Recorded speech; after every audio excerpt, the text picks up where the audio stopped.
1. We are live.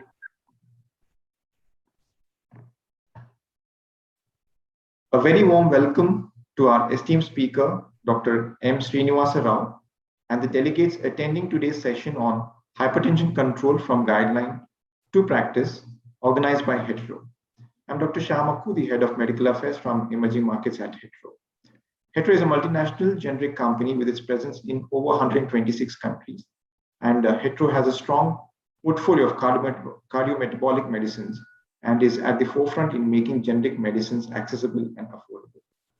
In today's session, we will focus on the practical aspects of managing hypertension.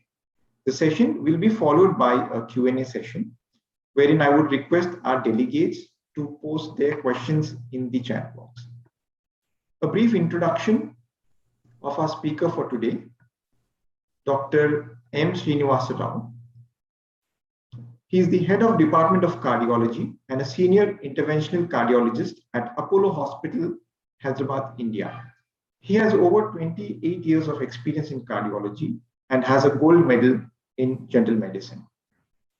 He's been the investigator of key clinical studies in cardiology, which were ASPIRE, which evaluated aliskiren in post-MI patients, the triplet study, which evaluated prasugrel and clopidogrel in ACS patients, the LCZ compared to valsartan study in CHF, the paradigm HF study, which again looked at LCZ to enalapril in CHF patients, and the newer CANTOS study, which looked at the cardiovascular risk reduction with canakinumab.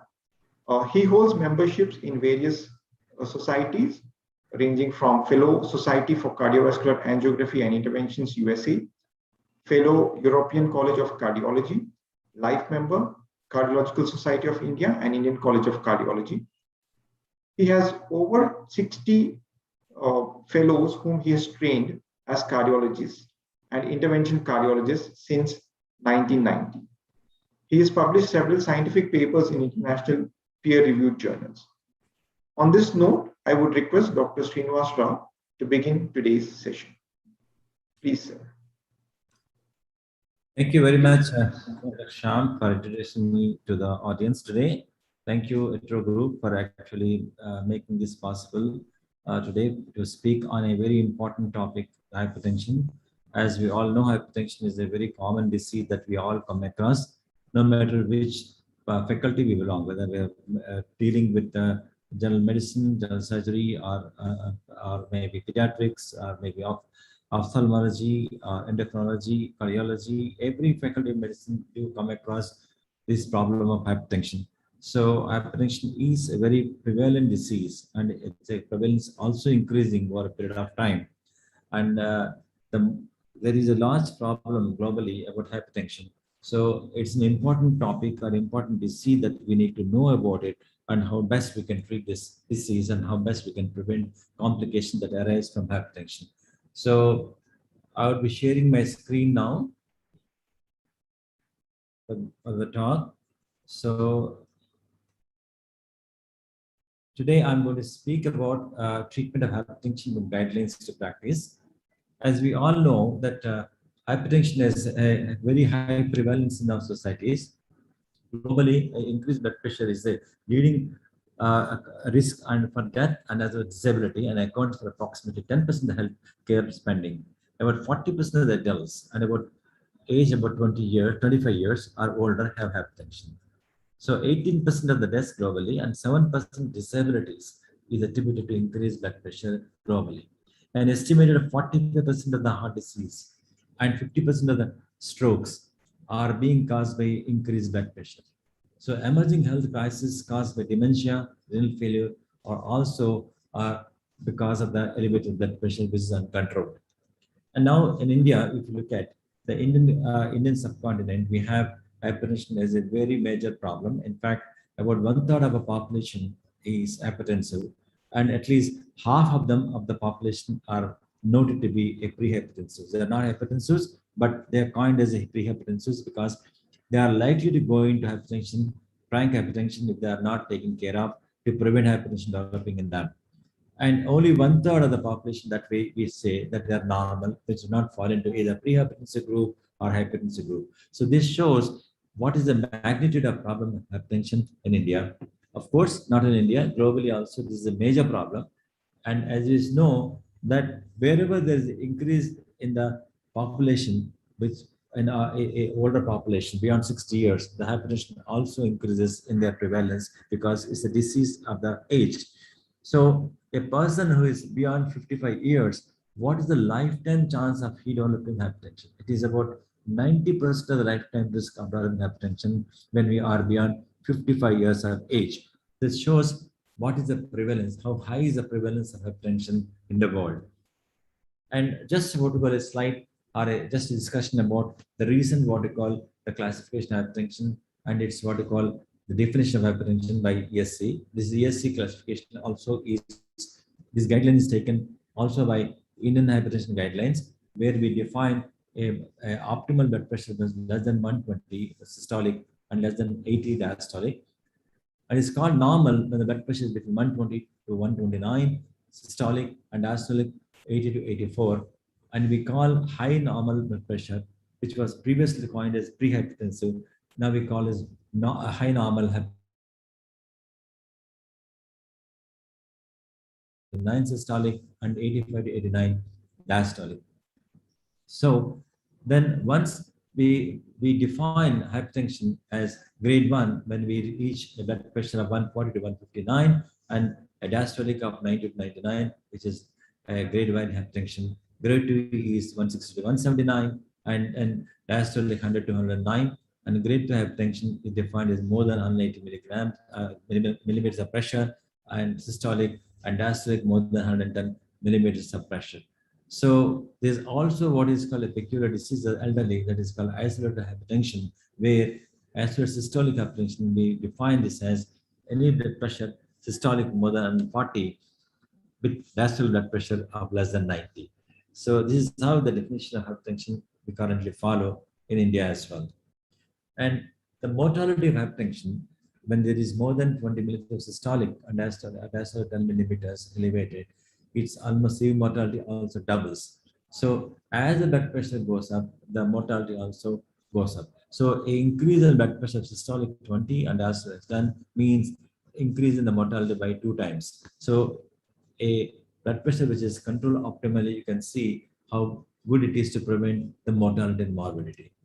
A mere 2 millimeter decrease in systolic blood pressure actually means a 7% decrease in the mortality by ischemic heart disease and 10% reduction in the stroke mortality. So that means even a minor reduction in blood pressure means it translates itself into great benefit of decreasing the mortality and morbidity. Now, unfortunately, although we know the benefit of diagnosing hypertension and treating with a target, it definitely rewards itself into prevention of morbidity and mortality to a large extent. But unfortunately, hypertension is often not diagnosed very commonly because it doesn't have any symptoms. Therefore, surveillance in the society is very important to detect hypertension. And only about half the patients who got hypertension are diagnosed. And next common is that after having diagnosed, only half of these people who are diagnosed hypertensive are put to a treatment because it doesn't have symptoms. So many times the patients actually do not take the blood pressure medications. And then even if they take, only half of them actually treated to adequately control. So finally, it is about only a quarter, less than a quarter, 12.5% of the patients who are diagnosed hypertension are controlled to target level of control of hypertension. So this is a very lamentable fact. In fact, this is really bad that things is happening. So certainly there's a large things are there which are unattended in trying to what we call diagnose hypertension and treat it to a target level. Now in India or in the Asian countries, the biggest problem is compared to Caucasians, the Asians are likely to have a greater CV risk if they have a hypertension which is uncontrolled. In fact, if you look at the cardiovascular disease and stroke, in fact, particularly strokes and cerebral hemorrhage, compared to Caucasians, Asians have double the risk of having a stroke or hemorrhagic stroke or ischemic stroke. However, when it compared to ischemic heart disease, when they have elevated blood pressure, it is not, although numerically is more among Asians compared to Caucasians, but certainly stroke has a great increase in Asians and Indians compared to Caucasians when the blood pressure is not controlled to target levels. So that shows that Asians are much more predicted or much more what we call have a higher risk of developing ischemic stroke or hemorrhage stroke when the blood pressure is not under control. Now, we must also know that hypertension does not occur as isolated disease. In fact, many times hypertension is associated with many other metabolic problems, many other risk factors. There's a clustering of risk factors around the hypertension, especially if you look at the Indian in statistics to find a central obesity is seen about 86% of the patients in India. Diabetes mellitus in the quarter of patients, and impaired glucose tolerance is also seen about 17% of the population, and also dyslipidemia is common, is seen about almost like 22% of the patients who are diagnosed with hypertension. And then similarly, smoking also is prevalent in about 20% of the population who are hypertension in India. That shows that hypertension actually is not isolated. In fact, it is associated with many other risk factors. So when these risk factors are clustered together in any individual, their impact on the health is much more bad compared to an isolated has many other risk factors revolving around it in the general population. It is but natural to find the mortality also doubles with each increase in the prevalence of risk factor that can be associated with hypertension. So it becomes without emphasizing that when a person is hypertensive, we must try to know whether he's got any other risk factor that is prevalent in him, and that risk factor must be treated adequately in order to produce a better outcome of treatment of hypertension. So when do we start treating hypertension? What is the threshold that we need to see at that particular level that must impart a treatment to him? So any office blood pressure which is recorded as more than 140 or more than 140 systolic and diastolic 90 millimeters must be imparted a treatment. Similarly, elderly hypertensive patients who are more than 80 years old, when office blood pressure is around 160 and or more, or 90 diastolic or more, must be treated unless until there is strong reason which prevents them to be treated. So never you should actually delay treatment to these patients who are more than 80. In fact, the outcomes of treatment such as hypertension in patients with more than 80 years is very rewarding. So a high normal BP, when it is suggested is 130 to 139 systolic blood pressure by 85 to 89, usually it is not treated with pharmacologically. Only a lifestyle management is indicated in these patients. However, in some special populations, we have got a prevalence of CVD, especially coronary disease, with multiple risk factors. We may have to resort to drug treatment to prevent any complications in that. Now, this is the chart which we see that high normal blood pressure, lifestyle advice, usually, unless until they have got a special, some kind of multiple high risk factors which are associated, and they have a prevalence of coronary disease in them. There we, of course, we may give some medication to reduce it to a less than 130 systolic blood pressure. Similarly, if grade 1 hypertension, again, a lifestyle advice is done for them, and immediate drug treatment is given in a high-risk population without waiting to see whether lifestyle management is going to reduce the blood pressure or not. But if they have a high-risk features, like, for example, associated features like dyslipidemia, smoking, renal disease, in those patients, we need to actually impart treatment early and then see that the blood pressure is reduced less than 130 by 80. Similarly, grade 2 hypertension, a lifestyle advice, of course, an immediate treatment in all patients. And aim is to actually control blood pressure to target within 3 months of the starting of treatment. Grade 3 hypertension also has the same kind of advice, like lifestyle management, immediate drug treatment, and aim for the BP control within less than 3 months of duration since the starting of the treatment. And how low should we go to the blood pressure when we haven't started? It is recommended that for the objective of treatment should be a low blood pressure less than 140 to 90 in all patients, provided the treatment is well tolerated. In certain of the elderly patients, octogenarians who are fragile, we may probably have to have a higher threshold of blood pressure, which is more than 140 to 90. But in all patients, it is general rule is to see that 140 by 90 is a target that we actually look at. So in patients with 165 years or older, then that is a patients who are less than 65 years, we tend to recommend the blood pressure around 130 by 80, and patients who are more than 65 years, generally 140/80 is all that recommended to be achieved with the treatment. While we are trying to treat the treatment, it's better to actually see that the blood pressure does not fall below 120/70 in most of the patients. Because we know that as the blood pressure goes down below a particular level, the risk of what we call morbidity and mortality also increases if it goes below 120. That is, you see this is a parabolic curve that is seen, which is like demonstrated very nicely by Dan Bangalore et al. In European Journal, which shows that as the blood pressure comes down to 130, 140 level, the risk comes down to a large extent and remains low up to 120 to 130 systolic pressure. But if below goes 120, around 110 or below that, the morbidity and mortality also increases. So this is about systolic pressure. Even the diastolic pressure also has got a kind of parabolic curve where you see when it goes below 70, the risk also increases of morbidity and mortality. So death, MI, and stroke increase with a unusually low diastolic pressures, like what we see unusually low systolic pressures.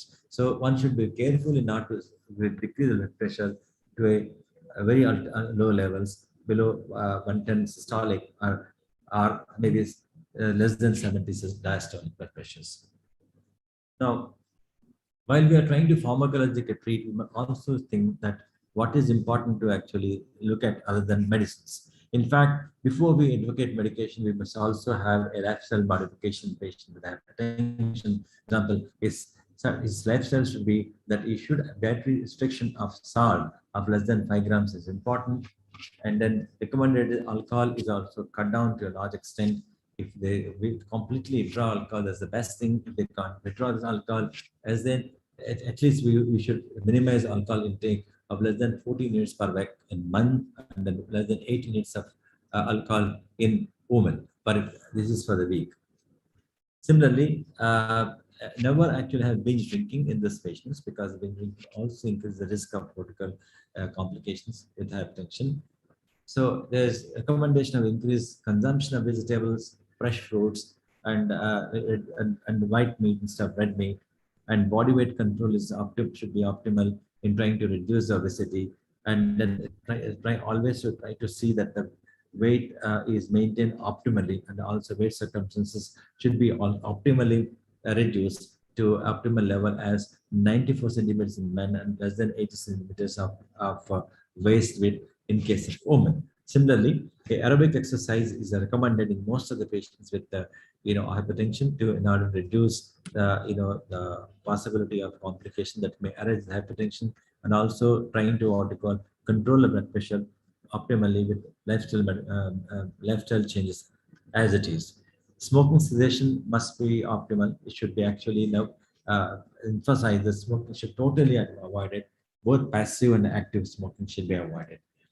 One instance of saying that how a salt restriction really helps is if you look at what we call the environmental factors that contribute to hypertension, salt is one of the most important things that actually can produce hypertension or worsen the hypertension in the patient who got already hypertension. In fact, approximately 30% of hypertensive patients the high dietary salt. In fact, if you can cut down the salt to at least to optimal level, majority of the patients who are otherwise hypertensive, to a large extent, they can be attain normotension, or they can actually reduce the drugs that are being used for hypertension control. Similarly, 18% to 18% of the population who got hypertension also contributed to what we call a dietary deficiency of potassium. So potassium increase in the diet also is important in patients who are hypertensive. In fact, by consumption of fruits, fresh fruits, and also other potassium containing foods, if they can consume, then the chances of they getting in hypertension also can be reduced. And even if the hypertension can be controlled much more easily when they consume more potassium. And 32% of the patients who are obese, and the 32% chance of having developing hypertension is also contributed by obesity and 18% of the population is of this hypertension are because of the lack of lack of physical activity, and then about excess of alcohol intake also to increase in the blood pressure development. So if you cut down the alcohol and if you have good physical activity, one has if you takes care of obesity by reducing the body weight and increase the dietary potassium intake and restrict the salt, to a large extent, hypertension can be prevented to develop in general populations. So these, preventive measures must be actually emphasized in our society by our preventive medicine. And then we should see that the population also sticks to this preventive medicine, preventive kind of aspects on their lifestyle management. Thereby, we can achieve to decrease the prevalence of hypertension in our society. Similarly, diets which are high in salt are associated with not only high chances of having hypertension, they are also known to be having a increased chances of premature death and disability. High dietary salt increases blood pressure in those with or without hypertension. High dietary salt causes an estimated 30% of hypertension in over 300 million people around the world. So it is known that if you can restrict salt or you can add, if we can actually modify the salt by actually adding a different kind of what you call salt in the patients, which actually reduces the sodium content of the salt, we probably can achieve a large extent in decreasing the prevalence of hypertension. So these public health measures must be actually strictly brought into existence because we already have a high burden of hypertension in our society. So when we start off giving pharmacological treatment in the patients, after have instituting the lifestyle management for the management of hypertension, it is now recommended that those patients who have hypertension, when they diagnose hypertension and they require hypertension medication, we recommend a two-drug combination. In fact, in a single pill, two drugs are recommended in a fixed dose so that the chances of the blood pressure getting control is uh, much more, and at the same time, the side effects of these pills, which are given in a single pill with two drugs in a single pill, are also much lesser. So the chance of achieving a goal is much better with two drugs in a single pill. So whenever we have systolic blood pressure of more than 20 and diastolic more than 10, then this is recommended that you give a single combination of two drugs in a single pill. So when we're trying to combine drugs, we have there's a logical combination of two different classes of drugs in a single pill with ACE inhibitors, ARV, along with the calcium channel blocker. So this is a good intelligent combination. So like ACE inhibitors, benadryl, enalapril, ramipril, or lisinopril, with the calcium long-acting calcium channel blocker like amlodipine or cilnidipine. So these are the very common combinations which are very effective in controlling blood pressure. At the same time, if you have losartan, valsartan, telmisartan, and olmesartan, there are also angiotensin receptor blockers, which can easily be combined with calcium channel blockers to give a optimal control of blood pressure. Please remember that when you are trying to give ACE inhibitors or angiotensin receptor blockers, you choose those drugs which have 24 hours action. For example, if you look at plindopril, it's 24 hours action. When you get ramipril, when you give lisinopril, it is 24 hours action compared to what you have in enalapril. Enalapril doesn't have 24 hours action; it has only 12 hours action. Similarly, when you have losartan, valsartan, telmisartan, please remember telmisartan and valsartan are the only two drugs we have 24 hours action, and it's not the valsartan and losartan which have 24 hours action. So when you are giving a combination pill, thinking that a single pill having two different classes of drugs is being given a single dose in a day, is always remember that the combination should contain those components of the drugs from these two different classes which have 24 hours action. For example, amlodipine has got 24 hours action. If you give nifedipine, it doesn't have 24 hours action, and therefore it will not be effective in controlling blood pressure all through the day. So this has to be remembered. When you are trying to give diuretics and a ACE inhibitor or ARB, that's also a good combination. But when you are giving this diuretics, remember that it is not the loop diuretics which are effective in antihypertensives.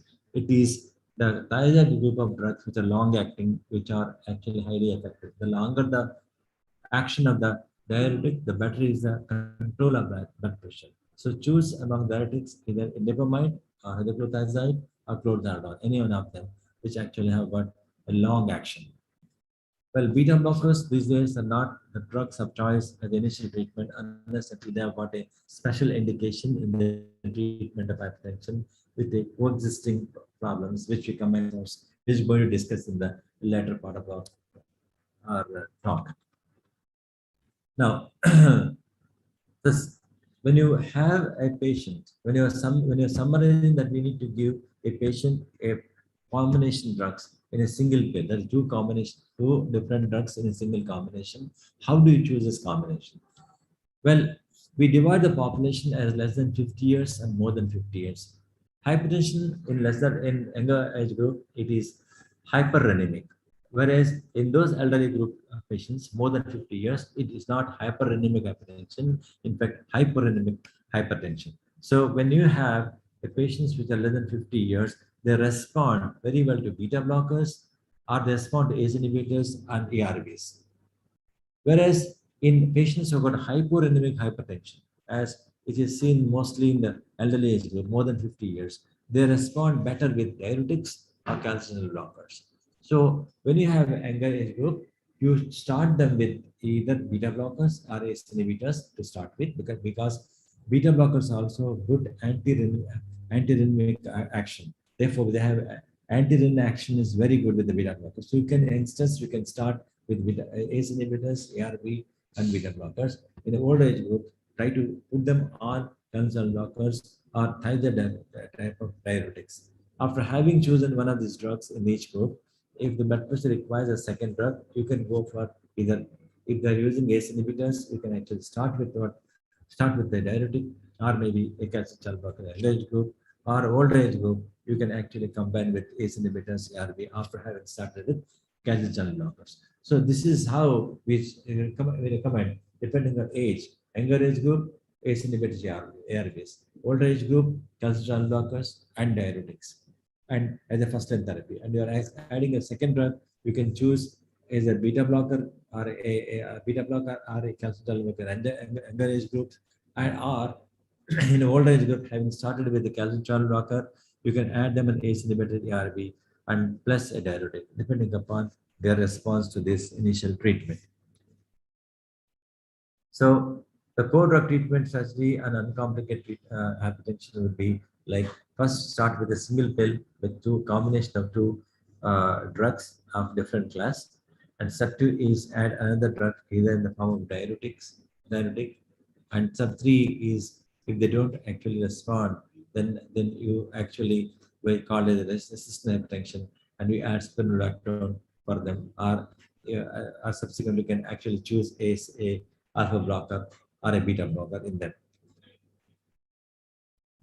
So if a person has got a associated coronary disease, if these are the special population where we choose a beta blocker, unlike other kind of populations where there is no specific indication of beta blocker.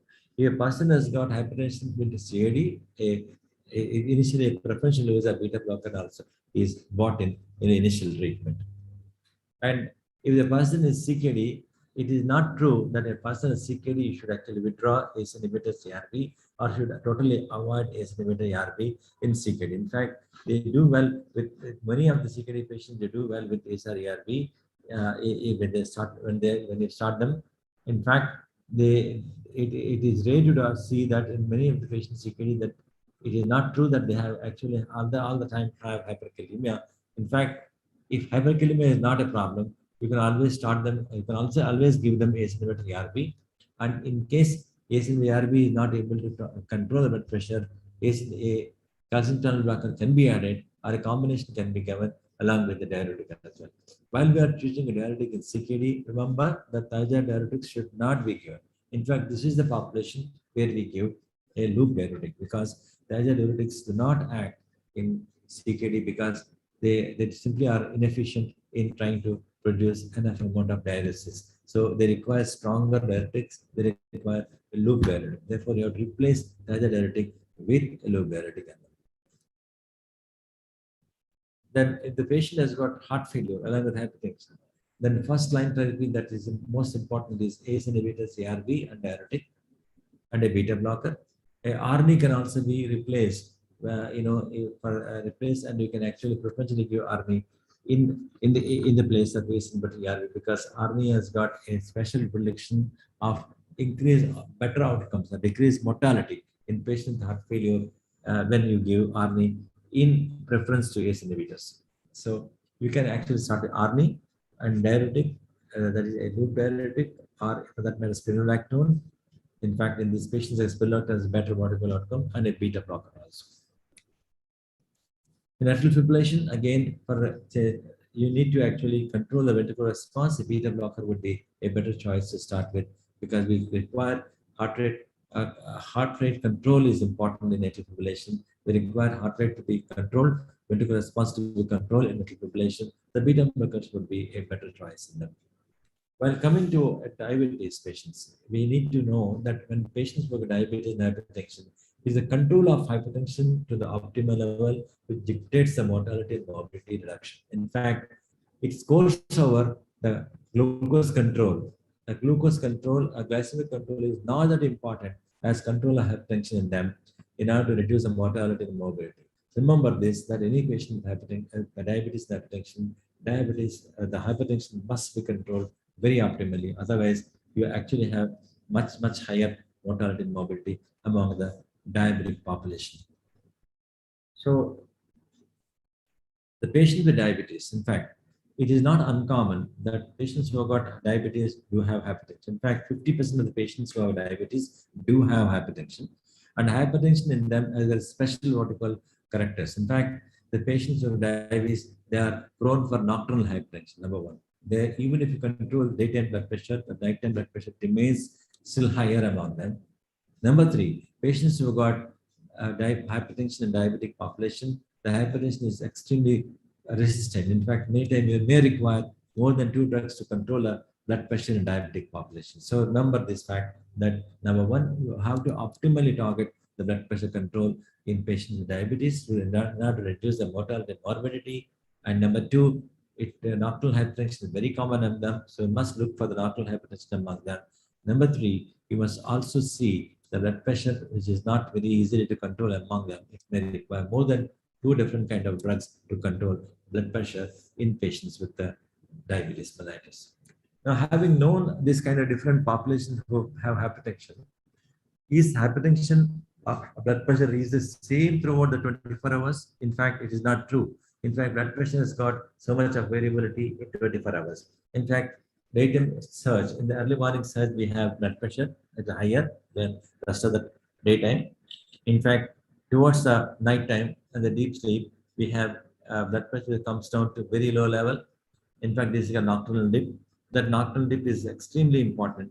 And then this daytime surge, early morning surge, it also should be controlled if it goes beyond a particular level. In fact, if you look at what we call different kinds of hypertension, we have hypertension when you actually have ambulatory hypertension, ambulatory BP monitoring in a patient with hypertension.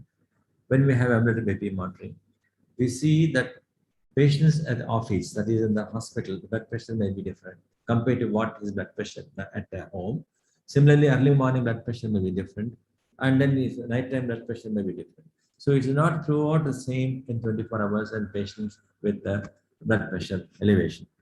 In fact, if you look at the different kinds of blood pressure, for example, you've got white coat hypertension in hospital, we've got mass hypertension in the hospital, we have got what we call a nighttime blood pressure which is elevated, although daytime blood pressure is under control, but nighttime blood pressure not under control, that is called nighttime rising blood pressure, which has got the highest mortality. The highest mortality is seen in those patients who got nocturnal hypertension, that is nighttime hypertension. Normally, during the nighttime, we do have a drop in the blood pressure. That is very common. That's physiological. That should happen. If it doesn't happen, the morbidity and mortality is higher. But on contrary, if there is increase in blood pressure in nighttime, and contrary to what we normally see as the low pressures, then this is the highest mortality and morbidity. So one has to look for this kind of what we call, problems that we have in 24 hours BP. The 24 hours BP monitoring must be advocated in patients most of the time in patients who are being followed by blood pressure, and accordingly we will dictate therapy. So it's not just enough to actually look at the blood pressure at the office. In fact, we have to get the blood pressure measurement outside the hospital as well. And for this, a 24 hours ambulatory monitoring is extremely important. So when a person who has got a white coat hypertension, what is white coat hypertension? The blood pressure is elevated in the hospital, but it is normal at home. And what is mass hypertension? A mass hypertension is the one which is not a blood pressure which is normal at office when you're seeing him at office, but is elevated when he goes home or outside the hospital. And what is nocturnal hypertension? When the patient is expected to have a blood pressure which is 10% lower than the average daytime blood pressure. If on contrary, it is not coming down at night time, or rather it's increasing at night time, it is called as non-dipping or nocturnal hypertension. So these are different kinds of hypertensions. Each one of them have got a different kind of mortality, morbidity, and each time has got different characteristics. So we need to know how best we can actually detect them, and how best we can bring them to what we call, control. So a nighttime blood pressure or non-dipping, how do you define it? A definition is that by nocturnal BP, normally you see less than 10% of the daytime average BP. If it doesn't happen this way, it's called non-dipping. Usually it associated with sleep disorders, where there is obstructive sleep apnea, or in those patients who have got orthostatic hypotension or autonomic dysfunction like diabetes, aged population, or Parkinsonism, high salt intake, and those patients who got high salt sensitivity and CKD. These are the populations that generally have this kind of non-dipping nature, which is very important to recognize and correct. And how do you manage it? So management of this is to see what is the reason why they are not dipping. Is the patient consuming too much of salt? Is the patient has got diabetes? Is the patient has got any kind of renal disease? Is the patient having an autonomic dysfunction?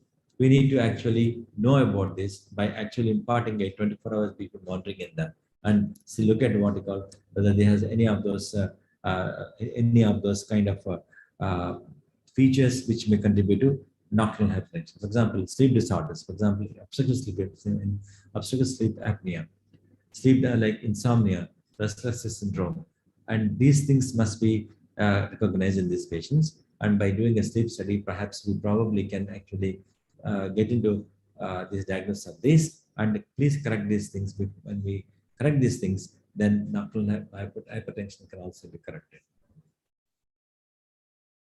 So as I said, the management of non-dipping includes, a patient's, number one, a patient should have all the list of what you call causes that could be contributing to it, like obesity. Number two, lack improper sleep, uncontrolled diabetes, excessive amount of salt intake, adrenal neuropathy, and these are all the things which actually can contribute. So look for them and correct them, and then that's how we actually can actually control.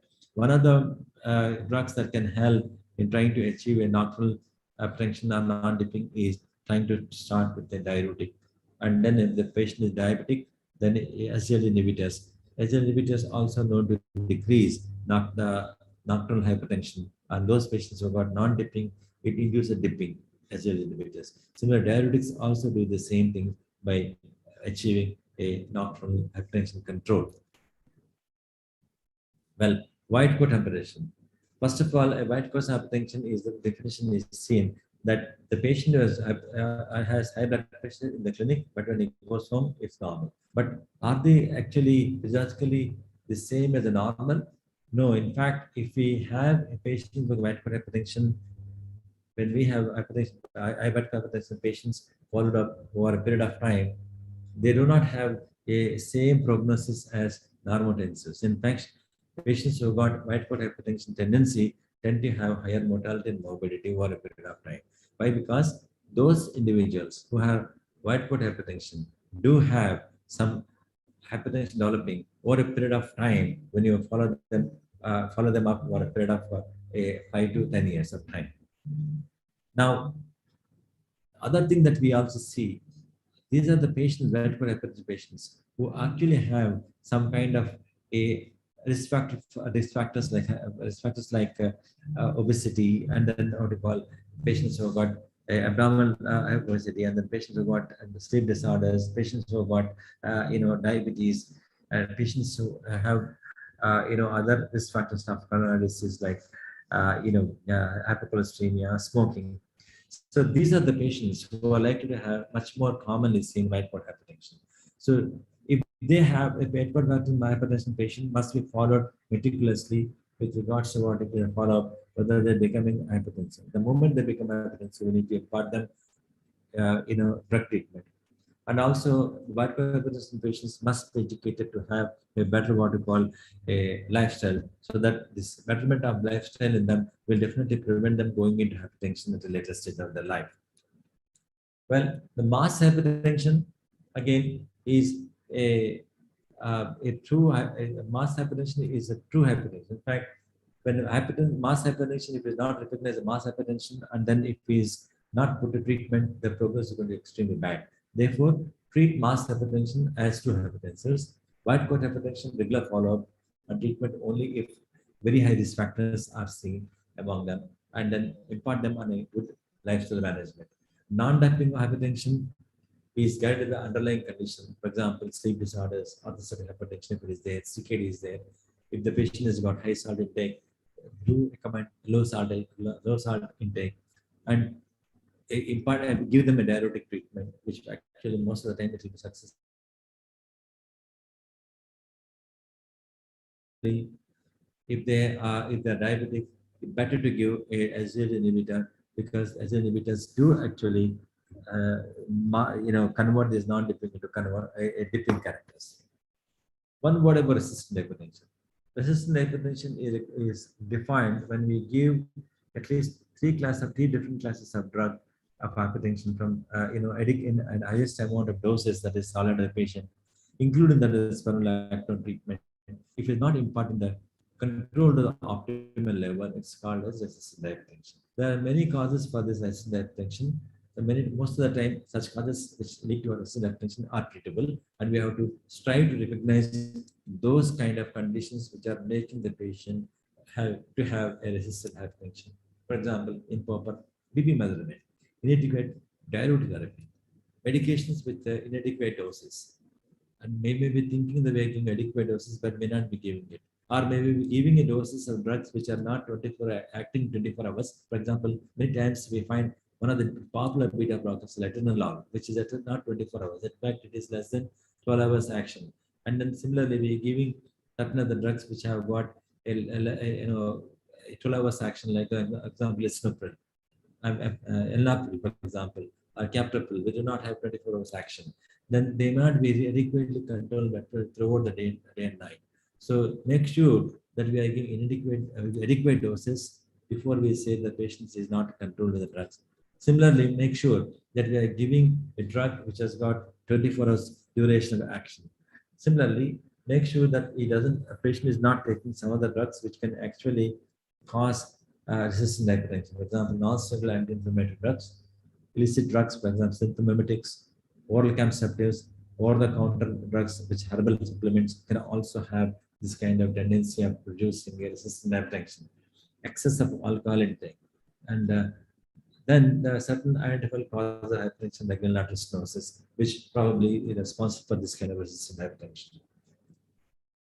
So when we have a blood pressure, recently we have also seen that while we have a striving to do away with the drugs and try to give some kind of device-based treatment, when drugs fail or when the drugs are difficult to take lifelong, the device-based therapy of hypertension also being developed nowadays, and it is a huge research that's going on in the device-based hypertension treatment. For example, renal degeneration. A global simplicity registry demonstrates safety and efficacy of renal nerve degeneration by using a radiofrequency ablation of the renal nerves and the renal arteries, and with a good ambulatory blood pressure reduction over a period of 3 years. In fact, there are a lot of controversy that was going in simplicity study regarding what we call the efficacy and long-term what we call control blood pressure. But nevertheless, there is a good news that recently that some evidence to show that this will probably work. There is some kind of problems in trying to achieve optimal denervation, and with improved technique and technology, we can probably have a success in the innovation in trying to achieve a good control of blood pressure without drugs. So another important thing is the important thing is that from guidelines to practice, what we need to learn is to treat all adults. And we have what we call the target should be achieved to highest lower, the permissible lower levels. And then a combination therapy always works better as an initial treatment, like combination of two different drugs in single pill. And different kind of hypertensives have got different kind of response to different kind of drugs. So we know what is the best for the particular individual, depending on background risk factors that may be prevalent to him. And resistant hypertension must be recognized, the cause for resistant hypertension and optimal treatment for this resistant hypertension to achieve a goal in this kind of difficult situation as well. Beyond BP control, management of severe risk factors is extremely important to achieve a good prognosis in patients with hypertension. Do not leave the patient just by controlling the blood pressure. If he has other risk factors, do attend to those factors when they are prevalent in a particular individual. Educate the patient, his family, how important it is to have a good lifestyle management. Thank you very much. Thank you, Dr. Srinivasan. The delegates can put their questions in the chat box. So if you have any questions, you can put them in the chat box. We just have some time for taking the questions. So in the meantime, Dr. Srinivasa, you had mentioned that only about half of the diagnosed patients are actually treated with hypertension. So what are the common reasons for patients not going to treatment in spite of them getting diagnosed? The problem is, see, the hypertension does not have any symptoms. Many of the patients with hypertension are asymptomatic. 90% of the times they don't have any symptoms. When they're diagnosed, they feel it is not necessary to take hypertension medication because they're feeling okay. And number one. Number two is when the disease, which is supposed to have so much of complication and morbidity and mortality, when we are started giving medication to them, what happens is that each of the medication may have some kind of minor side effects. For example, a calcium channel blocker when it's given, they may have developed a small edema in the feet. And similarly, if you're giving ACE inhibitor, they may have some cough. For that matter, if somebody is getting beta blocker, they may have a little bit of what we call a change in this impotency or something like that. So they would think they are better off without the treatment than better off without the treatment because they never had any symptoms. Now with the treatment, they have got symptoms. So here the problem comes that when a disease which does not have any symptoms, if you're trying to give a drug, number one, they are bothered about side effects if any side effect comes. So they won't like to take it. Number two, the cost of the treatment. Then they said, well, I don't have any problem with this blood pressure. So why would I take this drug which is expensive? And why should I have this headache of taking these pills? That's what they think. So that is where the doctor comes into what we call duty doesn't end as just prescription. In fact, we have to give them a special what we call a insight in how important it is to continue the treatment. In fact, their counseling this becomes very important that you must continue to drill into the brain that despite the fact they don't have symptoms with blood pressure, it is very important for them to continue the treatment. And the treatment is not one time. In fact, many times they feel after giving the treatment, the blood pressure comes to normal. They feel it's important. They can give it up. Just like, if somebody has a cough disappears, they stop. If there's somebody fever, they give medication for them, fever comes down, they stop the medication. Similar kind of attitude also there, that blood pressure comes to normal, they give up the treatment. They don't continue. Blood pressure is normal, so it's normalized. My blood pressure is treated, it's gone. And they just stop treatment. So this is where the problem comes. So it is very important to counsel them. It is a lifelong treatment. Although they may have minor side effects of drugs, they have to continue. If they continue long term, they are not going to be victims of coronary artery disease, nor stroke, nor renal dysfunction, or blindness. These are the major problems that come with hypertension, and therefore you have to take this treatment. This must be drilled into the brain. Thank you, doctor. The other point is regarding high normal blood pressure. So do do you see more patients coming up in this segment, and especially considering the lifestyle, the modern lifestyle? So, do you see patients with high risk CVD with high normal hypertension coming up to you? And if you do see them, what is the initial treatment you would recommend? High normal blood pressure patients are not treated with antihypertensives to start with. Only when they have got multiple risk factors of CVD, then we try to what we call give them drugs. But otherwise, most of the times they need to take lifestyle changes. For example, if they're obese, we encourage them to lose weight. If they're having a sedentary life, we try to ask them exercise, salt restriction, increase the fruits in the diet, because potassium is very important in trying to run blood pressure, relaxations, and for them. And these kind of things will work. Many times giving up alcohol and reducing the salt to half the extent what they're eating. So these kind of things definitely help them in reducing the blood pressure to optimal level. And that's enough most of the times. But sometimes if they're having a multiple risk factors, they already had a stroke, multiple strokes, if they had if they have had a coronary disease along with high cholesterol and then diabetes, etc., we tend to give them drugs. Otherwise, most of the time it is managed by lifestyle management only. Thank you, doctor. There's another question. Patient is on carvedilol 12.5 milligram plus amlodipine 5 milligram and losartan 50 milligram. Male, 54 years old, diabetes positive, and blood pressure is 140 to 150 by 100 millimeters of mercury for 3 times for 2 days. So should I need to wait and see, or add diuretics, or increase the dose for this patient? I didn't get the question properly. Yeah. So basically, the patient is currently on carvedilol 12.5 milligram, amlodipine 5 milligram, losartan, 54-year-old diabetic mellitus patient. Blood pressure is 140 to 150 systolic and 100 millimeters of mercury. That's the diastolic. So should they wait or put them on diuretics, or should they make any changes to this regimen? Number one, the thing is, losartan, how much of losartan is being used? Is it being given twice a day or once a day? The question is. So if it is once a day, it is not enough. In fact, losartan must be given twice a day. This is the common mistakes we do when we're trying to give medication. We must make sure the drug that is being given, is it a drug which is being given as a once a day or not? If it's a once a day, it should be 24 hours action. Losartan, not a drug which acts for 24 hours. Please check that whether losartan is being given once a day or twice a day. If it is not being twice a day, please do give it twice a day. Similarly, carvedilol is a drug which is given twice a day, not once a day. Make sure that the carvedilol is being twice a day. Unless until we give twice a day, carvedilol does not have 24 hours action. Well, of course, amlodipine is 24 hours action, so that's fine. So presuming that carvedilol is being given 12 milligrams twice a day, and amlodipine is being given once a day, 5 milligrams, and presuming the losartan is being given 50 milligrams twice a day, if the blood pressure is not under control, I think we must add the diuretic among them.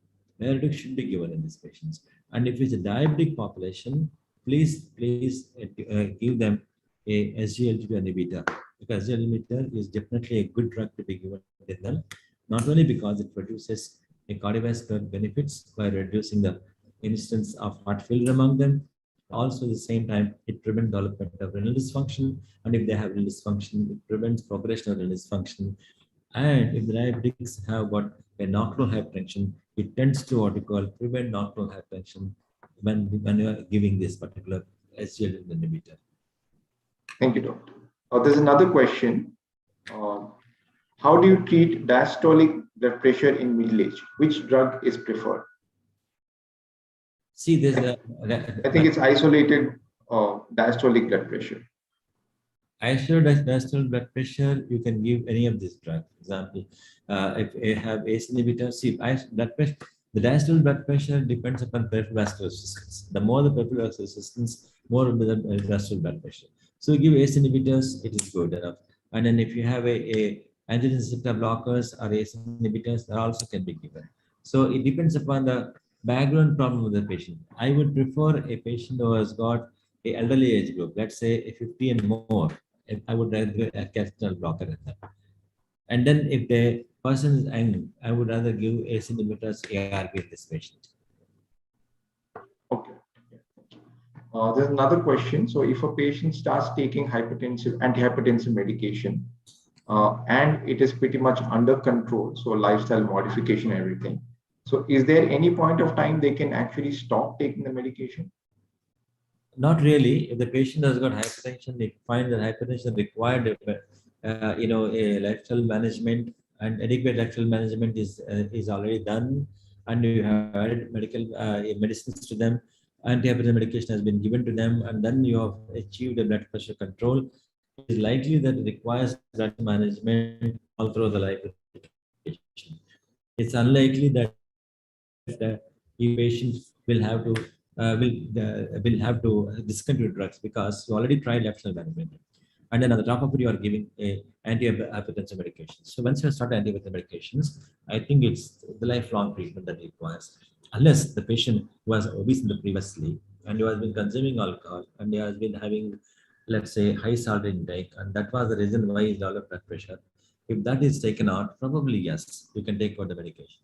But if not, in spite of the fact that you have taken adequate control of by all these risk factors is associated, and the lifestyle management adequately controlled, and you have then have given a medication to control blood pressure, it's likely that it requires medication like that. Thank you. Doctor, you did mention about the role of potassium. So if it is low, then there is a high risk. So do these patients need to take some supplements for potassium if they're not taking adequate vegetables or fruits? The best way is actually give them a good 3 servings of fruit. In fact, morning and afternoon, night, with every meal, they should take a fruit. Number one. Number two is lots of vegetables, and baby vegetables also contain some potassium. So giving a very good vegetarian food along with fruits 3 times a day will definitely enhance the potassium content in the food. That's enough actually. We don't have really pharmacologically some potassium supplement. Okay. Thank you. So there are no more questions coming up from the audience, and I think we are just close to the time. So, so we'll end the session for today. So this brings us to the end of today's scientific session on hypertension control, from guidelines to practice. And we would like to thank our esteemed speaker, Dr. Srinivasa Rao, for giving practical insights in managing hypertension effectively, and our participants for making this an engaging session. We hope that you found the session informative and transform these learnings to improve patient care. So on this note, we would like to thank you all once again for attending the session.